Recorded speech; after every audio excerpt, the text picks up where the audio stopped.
to Perspectives. I'm Lian Pick. Today we're talking creativity. Yes, you heard right. That touchy-feely thing that only the artsy are supposed to understand. Well, from CEOs of the world's biggest multinationals to small business owners, the word is fast becoming a catch-all for everything under the sun. From innovating new products and services to finding business solutions that will catapult us out of the current economic rut. But what does it mean to be creative? Is it the game changer that it's made out to be? And if so, how in the world do we all get there? Well, today we've gathered 4 creative powerhouses to help us brainstorm our way to greater innovation in our companies. They are Chris Chiu, founder and chief executive officer for advertising agency Wren Partnership. Chris has had successful stints with J. Walter Thompson, Beatty Ads and Leo Burnett. His work has won a slew of awards, including a gold at the prestigious Cannes Lions International Festival of Creativity and wins at the FAs and Appies. Alex Runny, director and Asia business leader for one of the world's largest innovation consultancies, What If, based out of Shanghai and Singapore. It helps organizations innovate new products and services. Chia Chi Kong, or Cheek as he's better known, co-founder and head of creative for the Group Entertainment, which makes film and television content. His slate of award-winning work includes nominations for 2 Emmys last year. And Paul Bennett, Global Chief Creative Officer for IDEO, which is a cutting-edge consultancy that uses people-centered and design-led innovation to help government and businesses get ahead. Welcome to the program, all of you. Thank you. Thank you. Great to be here. Now, when people hear the word creativity, you know, they immediately think of artistic pursuits like music, dance, drama, right? They equate creative with artistic. So while designers or filmmakers or advertising types like all of you here on this panel are paid to be creative thinkers, many think that the CEOs, the scientists, the doctors, the lawyers don't necessarily have to be creative. Now, is that true or false? Let's start with you, Paul. I think creativity is 2 things. I think creativity, I think everybody has the possibility and the potential to be creative. I think it's a sort of a mindset and a skill set. I think it's a mindset about being optimistic and believing that things are possible, about being excited about seeing change happen. And it's a skill set to be able to actually implement that change, to be able to do something about it and to be actually make things tangible. So I always view creativity as a sort of as a personal asset and as a national asset. When we work with governments, we talk a lot about that. And it's the overlap between those 2 spaces. Mm-hmm. So it's not just for the artsy or the artistic. Cheek, you've made films and TV programs. Is creativity for just the creative? I agree with Paul, because creativity is, creativity in terms of the word is probably the most, in terms of the English language, the most positive word that you can ever get. Whenever you say it's creative or this person is creative, there's a positive kind of glow with that word. So I think sometimes it's overused, which is why I think sometimes it renders it useless. But I think in terms of creativity, I think it permeates all kind of aspects of our lives. And I think sometimes because we equate creativity and innovation with, epiphany or this breakthrough that transforms the world, then people think that small creativity is nothing big. But, I think creativity is everywhere and we use it every day. Well, great. Well, Chris, you use creativity every day. You've been with many of the world's top advertising agencies, which are constantly under a lot of pressure to sort of market product services in more and more creative ways. So what is your take on creativity? I mean, can it be hothoused? First of all, I think advertising creativity has evolved quite a lot, especially in the last 5 to 10 years. In the past, when you talk about advertising creativity, it's exactly what you just said. So typically it manifests itself in print, outdoor television, that like. But lately, even the whole world has realized that it's not just in those media that it's involved. Now creativity involves branded content, entertainment, digital goes without saying. Now, how creativity grows from there is a combination of both the agencies and what they're capable of doing and what the clients actually want to accomplish as well. So without creativity and innovation of product, there's very little we can do as an agency. So therefore, it's a two-handed thing, yes. And it has to be developed Yeah, and right now, I mean, we're seeing people like Justin Timberlake. You know, he's been hired as creative director of Bud Light, basically beers, right? Alicia Keys signed on for a similar role at BlackBerry. What's going on? I mean, are pop stars the new creatives, the new creative directors? Well, I think absolutely, right? I mean, everyone's a creative director now with user-generated content. Everyone is allowed to just be creative and express what they feel about brands. So I think the more brands embrace the fact that creativity comes from everywhere and not just what they say it should be, the better. Pharrell with Smirnoff and everything. They're becoming DJs, they're becoming directors. Jay-Z with Hubo. Exactly right, exactly right. So, Alex, let me bring you into the conversation because Paul talked about creativity being a national asset. So for the unconverted out there, I mean, what value do you think creativity actually brings to society and to economies?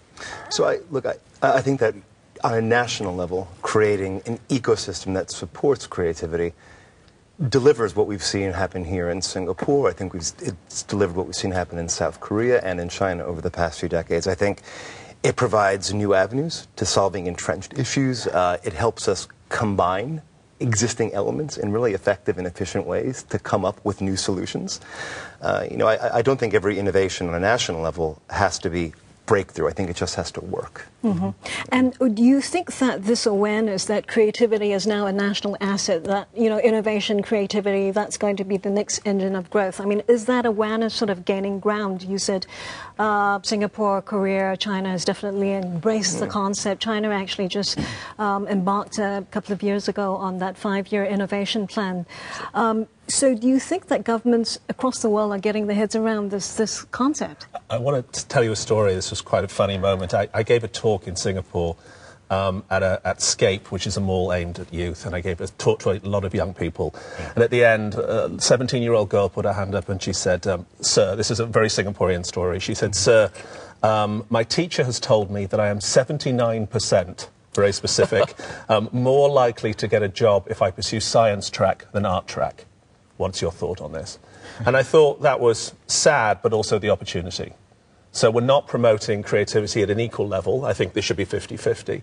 But that's the opportunity, is to build creative economies and for governments to actually provide, to provide the infrastructure and actually the system in which creativity can thrive and the fact that it matters. It's an equally viable career. So I said to her, I'm in the 21% and I'm happy to be that, but I hope that can be, that can be a 50-50 split. The thing that from the creative point of view, as a practitioner, I'm sure all of us are, the thing that worries me a lot is that I think right now there is a kind of a desire for utilitarian creativity. It's not so much creativity, but everything you want to transfer capital, non-capital into capital. So when you talk about national asset, then KPIs come into mind. So when I talk about that, measurement is important, and I'm all for that.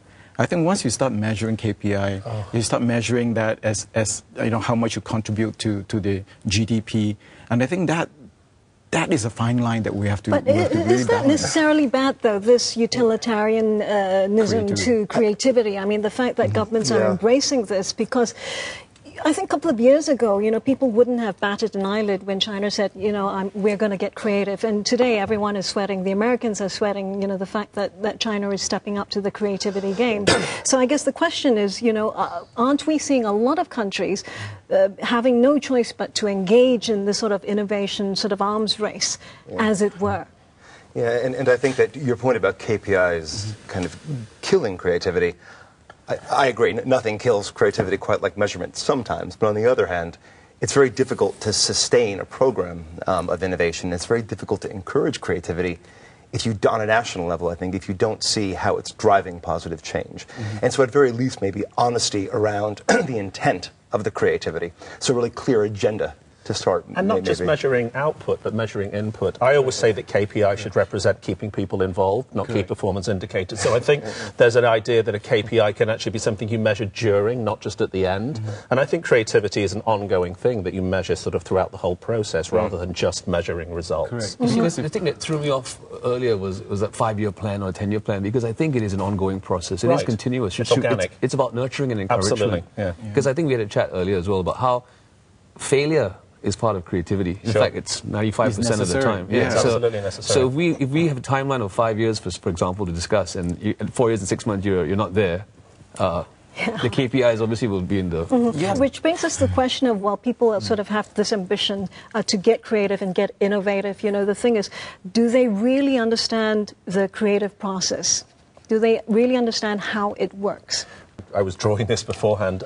People always want the creative process to look like this. They want it to look very linear, and it's a set of stages, and each one follows each one in a sort of natural way. But actually, it sort of looks a bit like that. You know, it's this sort of messy and organic and sort of spirals out of control, but eventually comes to some form of consensus at the end. And I think you have to embrace this piece. You have to embrace the sort of creative abandon, if you like, that's in the middle of the process. And it's quite hard to make that a linear process. So I think for us, often this idea that you have to sort of embrace the mess of creativity in the best possible way is actually something that's very important to sort of put forward, I think. What did Kafka say? Kafka said something like the creative process. He said, you don't have to leave the room. You just sit at the table and listen. No, don't listen. Just be still, be quiet, and then the world will present itself to be unmasked. It will roll at your feet in ecstasy. It has no choice. That's lovely. So it happened in 5 years. That's right. As Frank Kafka said, you know, the world needs to unroll itself and be unmasked, but not in 5 years' time, and according to Chris Chu. We've got to go for a commercial break now. We're talking creativity here on Perspectives. Do stay with us.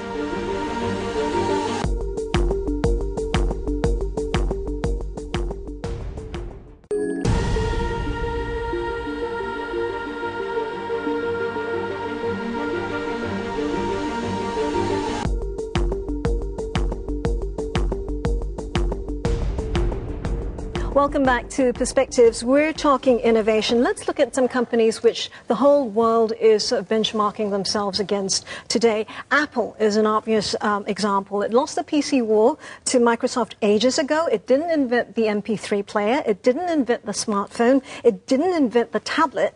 And yet it's doing a lot of things right. So what is the moral of the story here? Creativity and marketing. Isn't it? At the top table. Absolutely. Creativity sits at the top of the organization. Creativity is not a service to the organization. Creativity is the blood of the organization, and it sits at the top table. It's in the boardroom. Okay. Well, Apple is successful, and many people say this, because it's always been about what the user wants. It's never been about what the engineers who are excited about that newfangled technology wants. Right. Is that the way to go? Yeah, I mean, Steve Jobs always used to say we sell delight, not computers. And I think there's something about the idea of that they're actually selling delight, they're selling simplicity, they're selling delight, and they're selling an integrated service. So it all matches up. And I think it's a way to go, but I think there's parallel paths of success that are quite different. Like you look at Samsung, actually, right? And I think by really making sure they're first to market consistently across new segments, you'll very often at first go out, get a far less refined product, let's say, than an iPad. But the learnings that they're getting in market and the speed they're responding to consumer need winds up having the same effect of delighting. It's just a really different route. I think Samsung are very brave, actually. I think the idea of throwing things out in an iterative way into the market, not knowing how they're going to be received, is a very brave act. And I commend that. I actually think that you're right, that's an equally powerful tool. That's right. I mean, Samsung seems to have a let's try everything sort of a mobile business a model. I mean, it makes every kind of handset in every market, in every size, in every price. And that seems to be working too. And then we've got Apple, which has one model of the iPhone, not 5 models, and that is also the brilliance of simplicity. So what does this mean? I mean, both models actually work, right? I don't think there's one answer. I think the hallmark of good companies, and you're right, you know, creativity needs to be right there at the top and not an afterthought.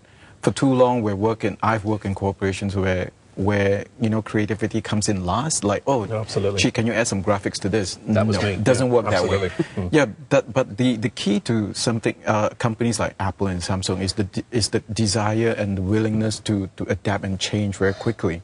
So, for example, Apple just hired the ex-CEO of Burberry to run their retail space. I mean, that's really smart. Whilst Burberry promoted their chief creative officer to CEO, which I think is equally smart. That's amazing, you've got exactly the same thing going on. No, they did this press kit where they interview each other and then say, okay, you're going, and then we're promoting this guy as CEO. Yeah, it's brilliant.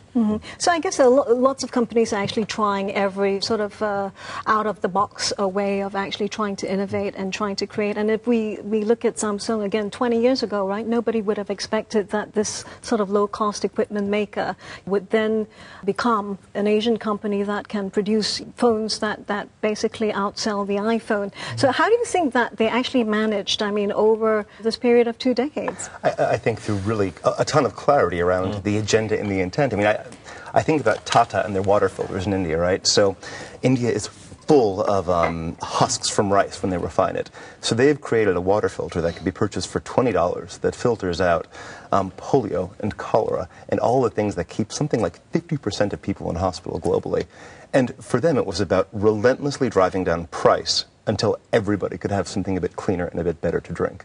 And I think with Samsung, similarly, it was about the agenda of making sure across all key tech touchpoints, they were in at very least a viable position.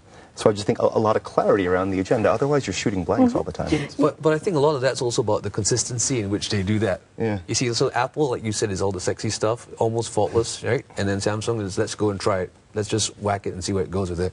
The consistency that of what consumers want from each brand and look for in each brand, that's been helping them as well. Yeah, but what you see with Samsung is also how it sort of married the low-cost production with the high-quality product. I mean, that too wasn't all that compatible as an idea back in the day, and I think the fact that it's managed to get its head around that idea also speaks volumes for the company and the culture of the company. And in a very user-centered way. I think Samsung also spend a lot of time listening to users. I think what they do is actually very smartly connected to people's lives, and it's well-designed. I mean, that's not a phrase you hear very often these days. It's well-designed. It's a very well-designed experience. So again, it's designed for people, and it's designed to be useful, and it's designed to be beautiful, all of the things that people are looking for these days. It takes time. It does. You know, and I think now we take a look at Samsung and we say, wow, Samsung is here now. It took them 20 years. Yeah, it took them a lot of time. Right. Same thing with they have a master plan. Yeah. Same thing with the film industry. Everyone is saying, now look at the Korean film industry, they're so vibrant. Yeah, it took them 20 years with a lot of money, a lot of effort. There are a lot of failures as well as successes. There's this idea that you have to fail to get to success as well. Yes, and speaking of time as well, I mean, Samsung was set up in 1938, and really, in this day and age, I mean, conglomerates are totally out of favor in the industrialized world, and they have still managed to survive and to lead the pack. Yeah, and they've used their scale to positive benefit as well. I actually think big companies have a big advantage at this point. They can use their scale to drive change as well. Across the system, they can lobby change very, very quickly. And they can throw weight behind something, which I think, again, it's something that you need these days to be able to drive change. Scale can really help. Well, surprisingly, when we look at the Forbes list of the 10 most innovative companies in Asia today, Samsung doesn't quite figure. Neither does Sony or Canon anymore, and maybe those are less surprising. But the Chinese search engine Baidu is ranked #1. Japanese online retailer Rakuten is #2. The Chinese internet company Tencent and Yahoo Japan are also in the top 10 list. But really, when you look at all these companies, aren't they just companies which have transposed Western sort of business models and put them in an Asian context and home turf where language is a massive barrier to entry in those countries, which is why they have succeeded. They've not really been all that innovative, some would argue. I'm actually very happy that they list the most innovative companies like these companies, because they didn't come up with transformational technology. So innovation has always been associated with technological progress, right? But these guys didn't. What some scholars would call adaptive creativity. They took whatever that is, very much like what the Americans learned from the Europeans, so during the Industrial Revolution, and then the Japanese then followed the Americans. Then that's a pattern. I just don't see it as anything that is wrong with that, especially when you talk about adaptive technology, and it's not just like every creative process is of Jobsian scale. It's not. It's not going to happen every day. I think there's nothing wrong with adopting best practice. So I think if we take a snapshot in time right now, the region of the world that we live in, happens to be where so much of the action looks like, I think it's easy to say, oh, we're just reappropriating Western models. But I think we're just part of a millennia-old tradition of taking what's working really well and contextualizing it and making it work a bit better. Adaptive creativity, if you want to call it that, but there's also this idea that Asians are fast followers. They're great at copying people, and this is still very much what the world thinks of as Asian innovation. Do you think that's fair? Yes, that's the perception from the past, but I think that we're not copying fast enough. I think we're just talking about best practices and stuff. I think it used to be where if you're an Asian company, you had to do the traditional thing and, let's watch the West and see how they go, but let's do it our way. But I think companies like we just talked about, like Samsung and stuff, they're realizing that let's not do that game. Let's just do exactly what they're doing right and improve on it if we can. So I think we're not doing it fast enough. I think there's lots to learn here. I mean, I'm fascinated by India. I'm fascinated by the speed of which things are done in India, by the entrepreneurial nature of Indians themselves. I mean, everything in India goes out into the market in an iterative way. We were just talking about that with Samsung. So I actually think there's a mindset here, back to what I said at the beginning, there's a mindset in Asia that is around entrepreneurialism at its heart, that is around relationship building in a very, very different way. I mean, we talk a lot about how relationship management happens here. And there's about a sort of certain degree of bravery and a need to get things to happen quickly. So all of those things, to me, are actually very uniquely happening here and are actually good learnings for the rest of it. I also think that the way that Asia innovates, or innovated in the past, is actually becoming the way the entire world innovates. I think that the appetite for endless creative processes that don't particularly lead anywhere has been replaced with a really intelligent pragmatism around, if we're going to have an innovation agenda, be as a corporation or a nation, right? Let's get clear what we want to have happen. Let's do it in a cost-efficient way. Let's engage as many people as possible so it happens quickly and it's collaborative. As an Asian, I always feel a bit confused when commentators ask about why is Asians not innovative enough?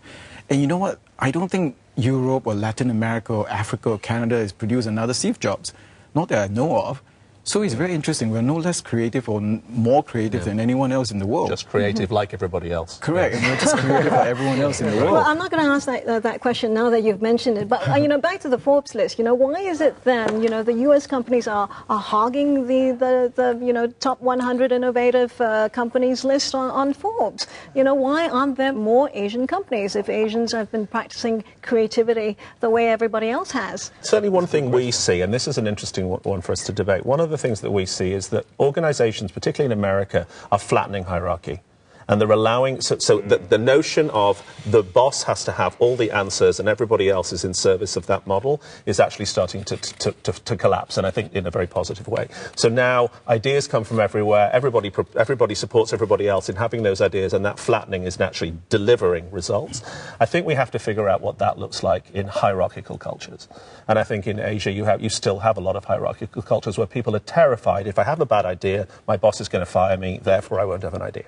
So I think the notion of how do you create the right structure and the right sort of ability, we talked about failure earlier, the right ability to be able to fail and see it as positive, and the hierarchy that supports that still to me is a bridge that Asia is going to have to cross. All right, let's hold that thought. We're going to take a look at whether this flattening of organizational structures in companies results in greater creativity when we come back here on Perspective. Stay with us.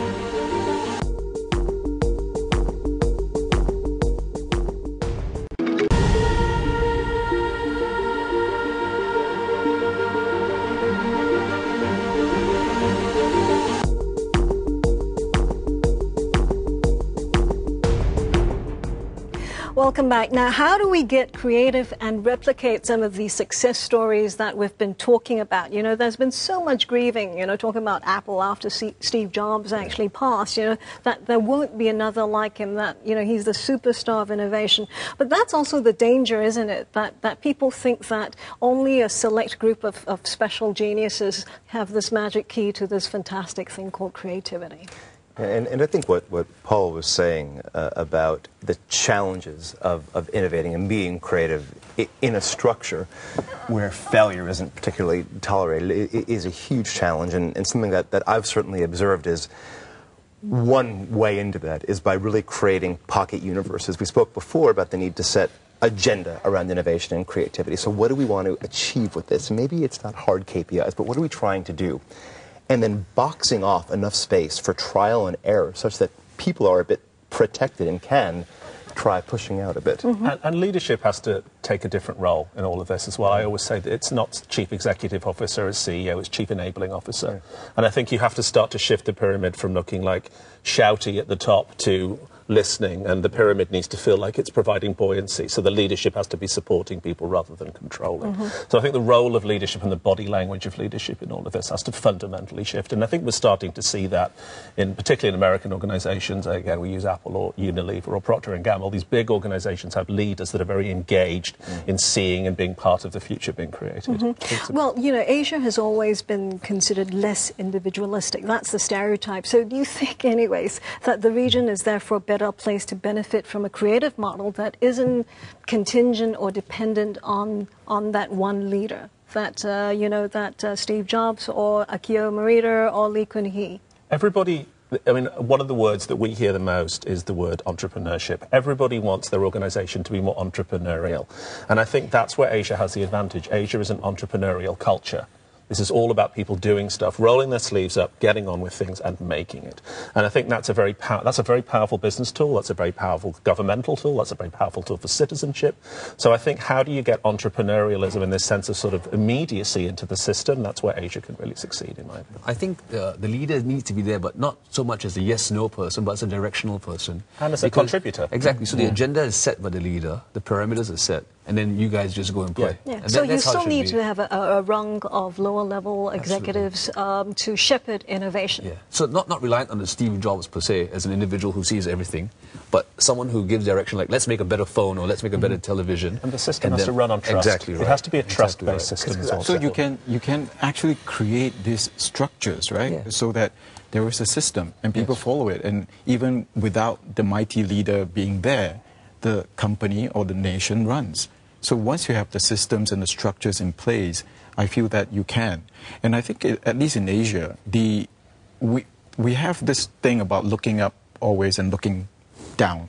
We always look up to the leaders and looking back to our traditions and our past. So I think once you have a proper structure that encourages everyone to come in and contribute and set an example as a leader, I think that's really, really important. Yeah, not only at the CEO level, but you're talking about the Prime Minister level or anyone else. I think that just sends the right message. Yeah, but for Asians who have a reputation for having such a healthy respect for authority, do you not think that that sort of structure will also hamper creativity? I think it depends how that leadership can engender that creativity. I mean, I think nothing kills creativity better than fetishizing it to a degree that says only one or two people can do it, right? So I think as long as leadership has a message that says, no, this is a collective act, as opposed to acts of, one-off acts of genius. Frankly, you can't scale one-off acts of genius. This is the joy of the internet. The internet has allowed this conversation between people to be able to be facilitated, so governments and citizens can now have conversations in the way that they never had before. So Singapore's leading the way in having national conversations and using citizenship as a way of participating in that. So you can't scale one-off acts of genius, but you can clone another couple of thousand Steve Jobses in the world. I mean, we talk a lot about this phrase creative confidence, of giving people confidence and having them be creative in that process. I think Steve Jobs was very unique in that. But I think that can be something that you can unlock. And I think it's already latent here, and the notion of amplifying that is very, very powerful. So I would argue, yes, you can have a lot more Steve Jobses in the system. Going back to what you said earlier about the need for conversations, I don't think leaders of companies, of countries have any choice. Because the internet is one big example of where creativity is flourishing. Now, whether that is, that you can make money out of that, is another question. But you have no choice. You have to do that. So the question of whether we want to go that way actually is moot. You have no choice. If you don't do it that way, your company or your country or your nation is just going to suffer. So how do you think governments should, or what do you think governments should do to enable creativity then? Do you think they're getting it right? For me, very simply, it goes back to what we said a couple of minutes ago. If a government wants people to be creative, it needs to ask people to be creative about something. Yeah, give them great questions to answer. Yes, exactly right. Because, again, we talk about Steve Jobs, but he was an engineer programmer who had a background in type. He did some fonts. He studied that in college, right? Now, that is that's a great anomaly of this person. But if the government wanted to make things better in a certain way, every one of us would be able to contribute, whether you're an army guy, regular, or you're an engineer or a designer or a chef. It depends on your personal, what your background is, you know what I mean? We have an innovation platform, or Open IDEO, an open platform that people can participate in challenges for social good. And we did one here, the Singapore government. And people were really excited, A, to be asked, B, to be asked something that actually mattered to them, and C, for their ideas to actually go somewhere. So I think one of the most important points in all this is you can't just ask and then do nothing with what you're given. Yeah. You have to activate it. So the idea that you're acting, that you're asking, but that you're then acting, is, I think, an incredibly important piece for the government aspect of all of this. And for the billions of us who aren't Steve Jobs, and I think don't have that daily drive to get up and say, I am the most creative human on earth, and really run with it, to that point precisely, we need to see action. You need to see results. Nothing kills innovation and creativity better than when you have a great idea, and you've been enlisted to have it, and then it just sits in a drawer. On a corporate level and a government level.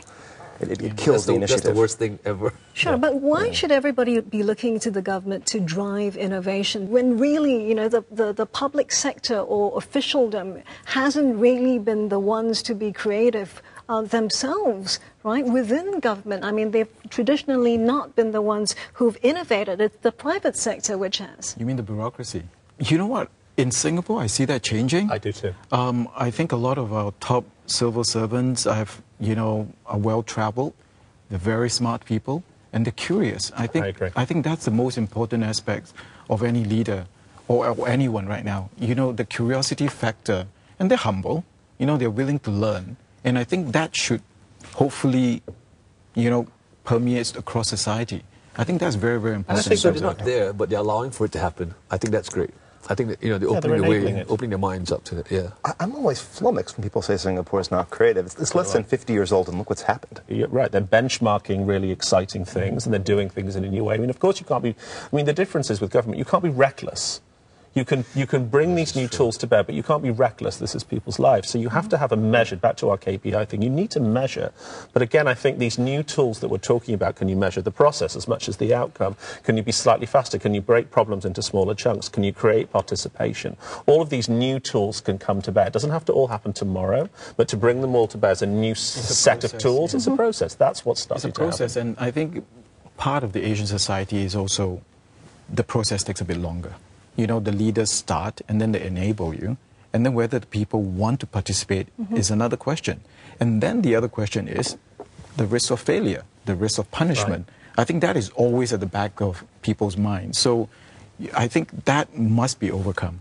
Now, how do you do that? You make risk of bankruptcy and failure less. You also celebrate success. Celebrate success. You don't just talk about failure, you talk about success, and you talk about learning. The piece that the idea of discussing learning, I think, is very important in all of this. So how do we actually democratize creativity? If it's not the purview or the sole purview of the government, at least, how do we make it everybody's job? I'm not sure you have a class called creativity, but I do think you encourage more collaboration. I do think you encourage alternate means of measurement for certain subjects and certain times. Yeah, it's back to my girl that asked me about the science track versus the art track. You make the art track as viable as the science track, and you create a system that supports that all the way through, with organizations that are coming out of it, that are actually being created in that way, that are creating products in that way, with a government that is supporting the whole ecosystem. It's all, I think, all building on itself. Yeah, it's also very important because I think, just to put it in context, somebody like Steve Jobs, we keep on going back to him, his ideas and innovation happened at a time when it's just ripe for it. The US has got the world's largest GDP, they have a single market, you have enough, investors, people are willing to put money into something like that. So for Asian countries, for those who have the money, you can. Korea is a good example. Japan is a good example.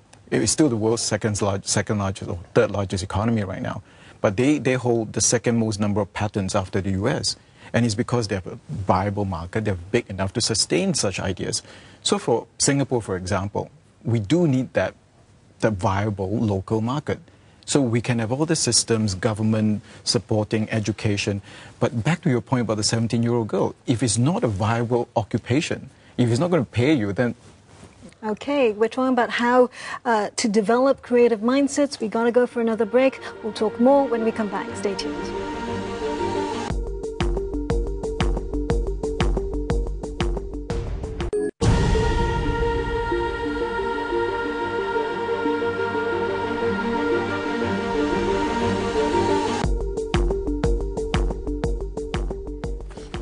So how do we get creative? Let's look at how some companies are doing it. The larger, more successful ones have worked for years now to embed innovation, creativity into their DNA. We've got P&G, Unilever, they've got huge corporate universities, we've got Samsung, Sony, they've got creativity institutes.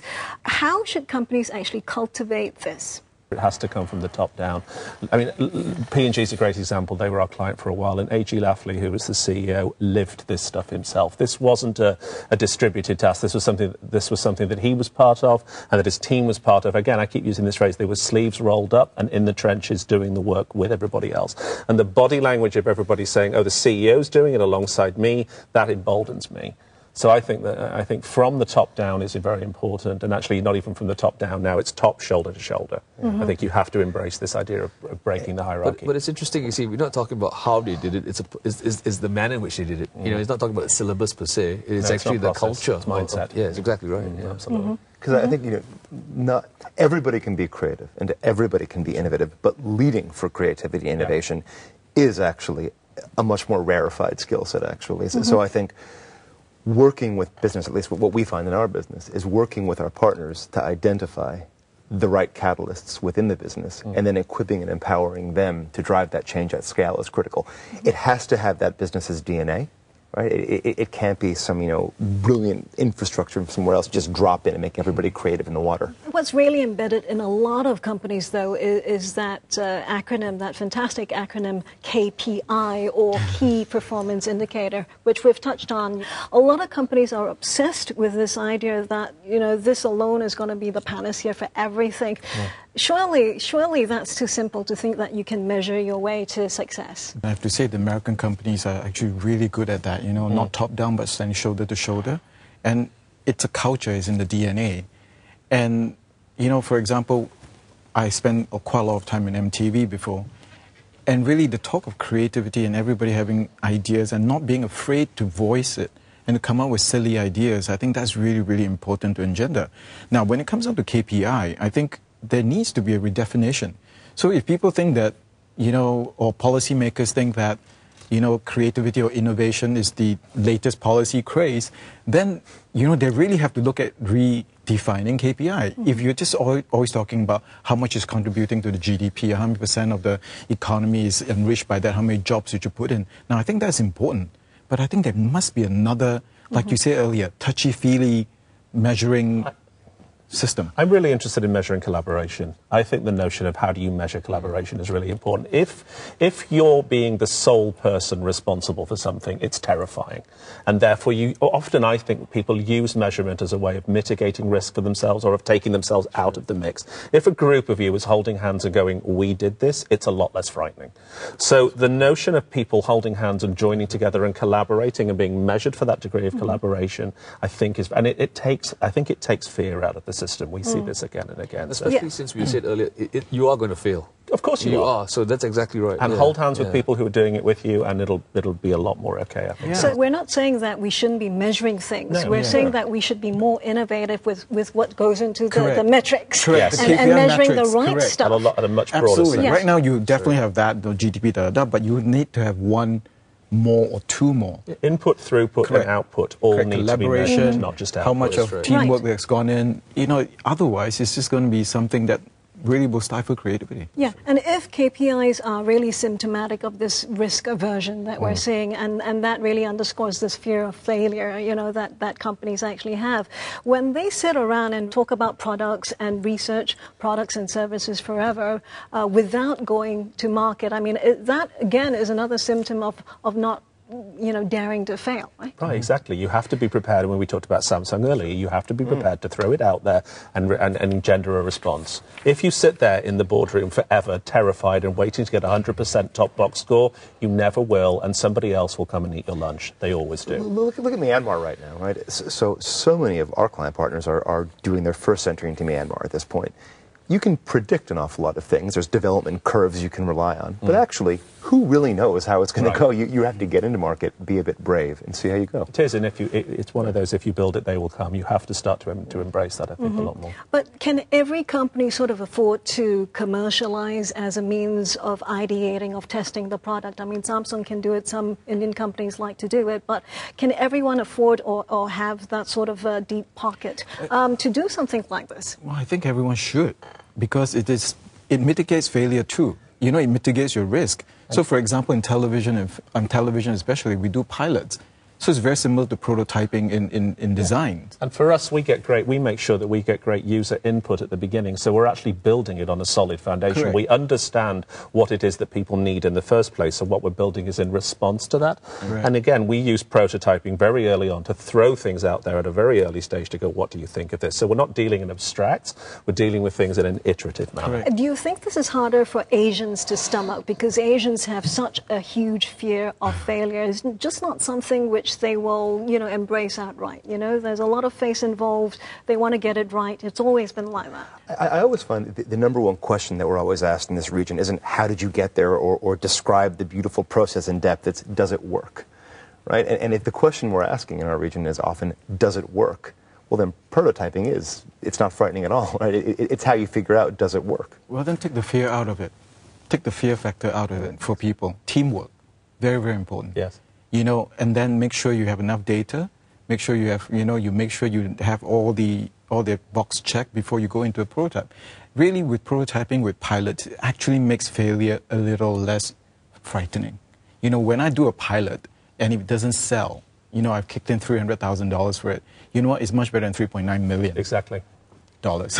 Yeah, we see that again and again where people used to, in the old days, I think people used to spend millions and millions of dollars to get to a highly resolved thing, and it was usually tested to death, versus now you spend a lot less money on something and you use the market as a testing process. And in innovation in particular, the more developed something is, the more terrifying failure becomes, the more intractable that idea becomes actually, right? Yeah. Like you actually need, our team is called realness, and realness keeps things very raw, very intentionally for a long time. And you know what is the worst thing about creative people, and I'm one of them, is that it can never be finished.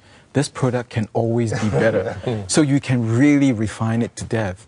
So pilot it, prototype it, take it out to the market. And would you say that this really all goes back to measuring the right stuff? We shouldn't be measuring the product. We should be measuring the process. Yes. We should be measuring the journey, every way of the journey, because the iterating, the commercialization, the piloting, the experimenting, that's what is going to sort of nudge people and companies to where they need to be. I think the number of failures you have shouldn't be an issue.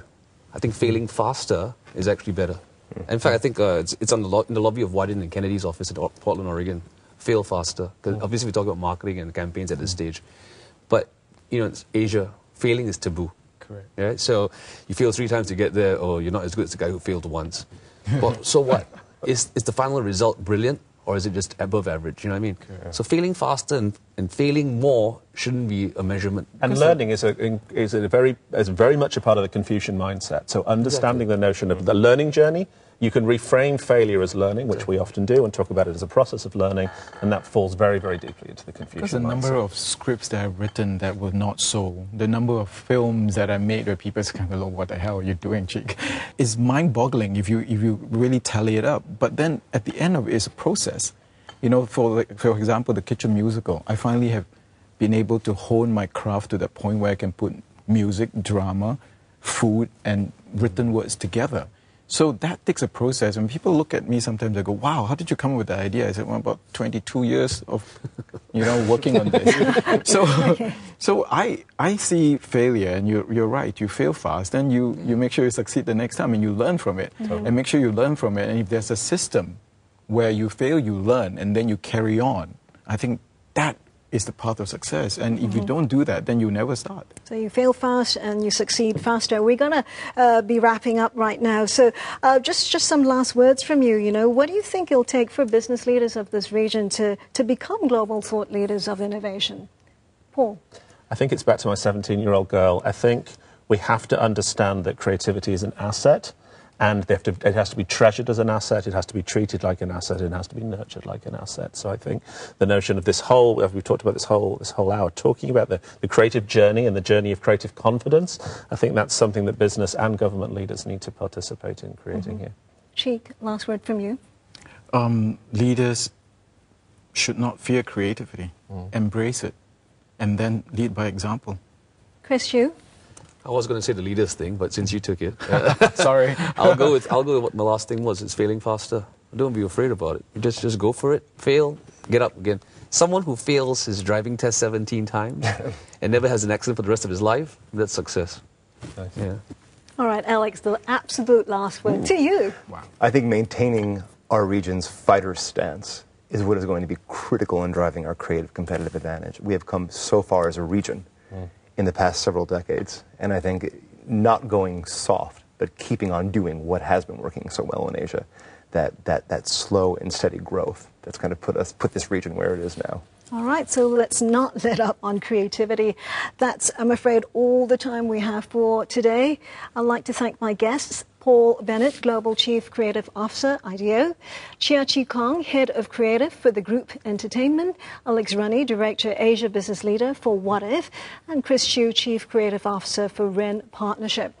It is clear there is no singular method of creating a culture of innovation. It depends on a myriad of things, the business climate, which structures, behaviors, goals, people must be in place to unlock innovation. It is a delicate balance that needs to be struck, but calibrating that balance, I guess, is probably what makes it all so exciting. We trust our chat has tossed up some useful ideas in your search for the next big idea.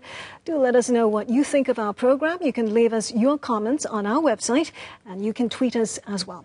Of course, we welcome your ideas on what we should talk about next. I'm Leanne Pick. Till the next Perspectives, I bid you good innovating. Thanks for watching.